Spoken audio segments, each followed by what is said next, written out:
To the leaders in this room and to the fire service at large. He's a friend, a passionate advocate, and a continuous champion for the men and women on the front lines. No president has ever assumed the nation's highest office with such an affinity and personal connection with us. President Joe Biden was a founding co-chair of the Congressional Fire Services Caucus and served in that capacity continuously until his election as Vice President of the United States, where he continues to advance our issues. And today, even with his busy schedule based on world events, the President of the United States is participating in the 2023 U.S. Fire Administrators National Summit on Fire Prevention and Control. Please welcome the President of the United States, Joe Biden.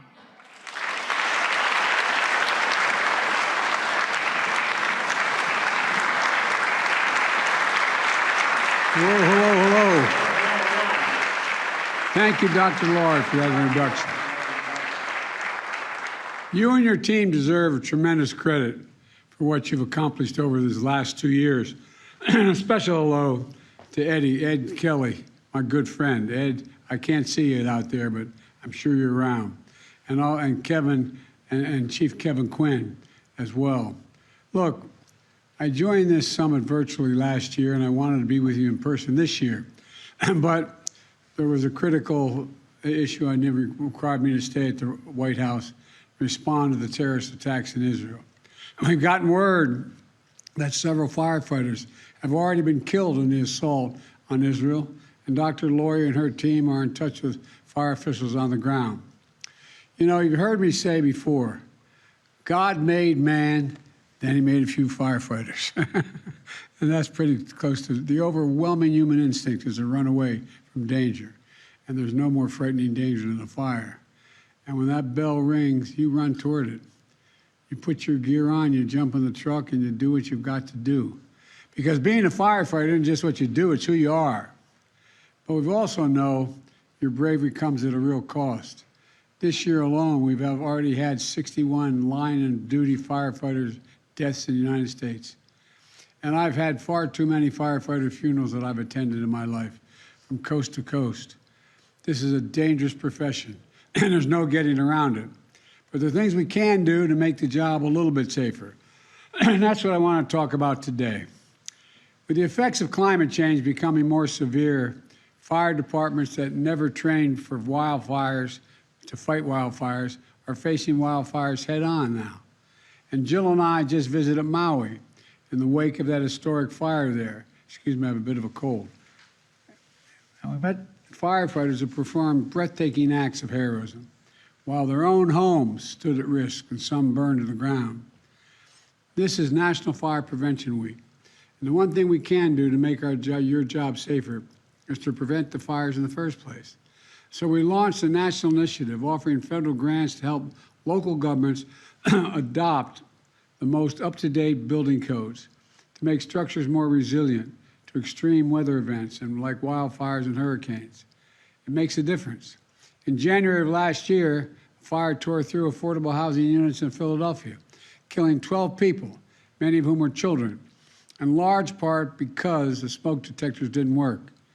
In the wake of this tragedy, I signed a bill that requires affordable housing units to have reliable, tamper-resistant smoke alarms. Just 4 days after that, Philadelphia fire I just referenced, another fire took place, costing 17 lives in the Bronx, because the building made up of affordable housing units had no fire safe. None. It was not fire safe, period. In response, I signed legislation giving the U.S. Fire Administrator authority to conduct on-site fire safety investigations of major fires to determine what happened and prevent the needless heartbreak in the future. Too many lives have been lost from fires that could have been prevented, the fires. And people of color, people with disabilities, seniors, low-income Americans are too often the victims. You know, my administration is going to continue working to protect all Americans from these tragedies. But also, we also know that what protects firefighters, the only thing that really protects firefighters is more firefighters. During the pandemic, we invested $350 billion from the American Rescue Plan that states and cities could use to keep firefighters on the job through premium pay, new fire and rescue vehicles, extra staff during peak times. I also signed a budget providing $360 million to both the Assistance to Firefighters Grant Program and Safer Grant Program for hundreds of emergency response vehicles, thousands of sets of turnout gear, and critical cancer research and cancer screening. Look, and to put almost 1,200 more firefighters in the field. My budget this year includes another $370 million for each of these grants. It's also past time to acknowledge the physical toll of these jobs. Toxic substances you've exposed to are almost certainly why cancer is the leading cause. The leading killer of firefighters is cancer. You don't have to look any further than 9/11. We stepped up and we did something about that. We would step up now. We should step up now. My budget includes $1.7 billion from my cancer moonshot to keep key parts of my unity agenda in the State of the Union to cut cancer death rates in half, to invest in research and development and early detection and screening, and to end cancer, which we could do as we know it. We passed the PACT Act as part of my unity agenda to help veterans like my son exposed to toxic materials and their families recover and receive compensation. You know, around 20% of firefighters are military veterans. You know, thanks to this law, the Department of Veterans Affairs has already provided free screening for over 4.5 million veterans from toxic exposure from burn pits. These burn pits, as you know, are the size of football fields. They're 8 to 10 feet deep, and they're used to incinerate wastes of war, tires, poisonous chemicals, jet fuel, and so much more. You know, we also just created a special claims unit at the Department of Labor to process cancer claims and all other claims of federal firefighters and to process them faster. You know, and we're tracking PFAS, the so-called forever chemical that for years have been in fire suppression agents and in your gear.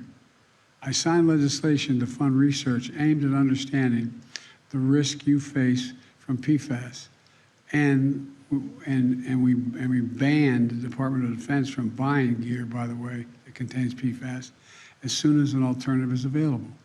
In April, the CDC launched a National Firefighter Registry to collect detailed data to better understand the link between workforce exposure and cancer among firefighters.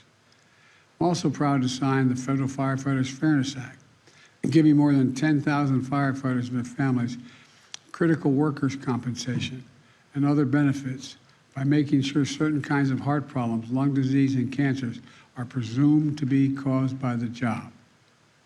We also know the sacrifices you make are more than physical. According to one study, firefighters develop post-traumatic stress at a similar rate of troops returning from combat. Now, I don't know why that should surprise anybody. It's estimated that more than 100 firefighters a year die by suicide. That's why I signed legislation extending the Public Safety Officers Benefit Program not only to firefighters who are permanently disabled, but to their families of firefighters who die after experiencing trauma like PSD on duty. But we also know we need to do more on the front end to help firefighters cope with the mental health challenges that come from the job. You know, when it finally comes time for you to leave the job, you should be able to retire with dignity. That's why I was proud to sign legislation to make sure disability retirement benefits remain tax-free. Let me say it again. Those retirement benefits remain tax-free. I also going to protect your right to collective bargaining. Let me close with this. When the worst happens, when those alarms go off, when everything and everyone you love is in danger, there's no better sight in the world than a firefighter ready to go to work. So thank you for being who you are. I want to thank your families. Every time that alarm goes off and you respond, they wait for that phone call. Pray God they don't get that phone call. You sacrifice every day. They sacrifice every day along with you. Thank you for all the heroes you represent, on alert, on call, in communities all across America at this very minute. So God bless you all, and may God protect our firefighters. You're the best. been with me my whole career. They've taught me a lot. I want to know how many other people go out, risk their lives to save someone in their home, and then a week later stand on the corner with a boot, collecting money to help someone rebuild the home they just lost. You're the very best. You really are. Thank you. Thank you. Thank you. President, thank you. Thank you, Mr. President, for your leadership and your commitment to the nation's fire service. Thank you, sir. Thank you. Support out.